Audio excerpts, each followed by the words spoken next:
छोटे से गांव में एक पुराना हवेली खड़ा था जिसे अब लोग भूतिया हवेली कहते थे। हवेली के बारे में कहा जाता है कि यहाँ रात के समय अजीब अजीब घटनाएं होती हैं। दीवारों में अनकही कहानियाँ दबी हुई हैं। एक दिन गांव में रहने वाली सुमिता ने हवेली में रात बिताने की चुनौती स्वीकार कर ली। जानती थी कि हवेली में कुछ अजीब बात है, लेकिन उसकी जिज्ञासा ने उसे मजबूर कर दिया। जब सुमिता हवेली में घुसी तो अंधेरे कमरे और मटमैले बिस्तर ने उसका स्वागत किया।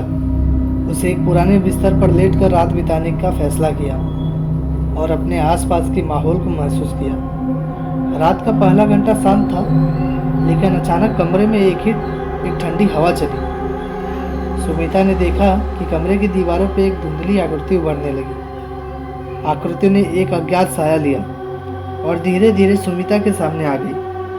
वह आकृति एक महिला की थी, जिसके चेहरे पर एक डरावनी मुस्कान थी और उसकी आंखें खुली हुई थी।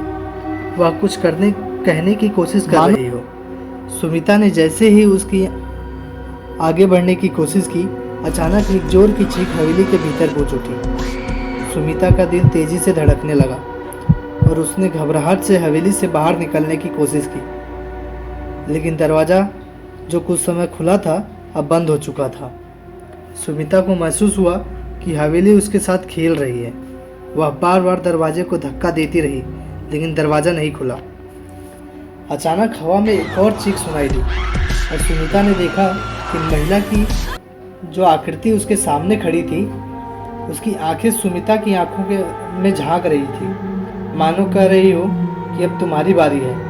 सुमिता की चीखें हवेली के बाहर से सुनाई दी, लेकिन जब गांव वाले अंदर पहुंचे तो वे केवल खुला दरवाज़ा और ठंडा खाली कमरा ही पाए। सुमिता हवेली में कभी नहीं लौटी और हवेली की कहानी एक और भयानक घटना के साथ जुड़ गई। अब कोई भी हवेली में रात बिताने की हिम्मत नहीं करता है।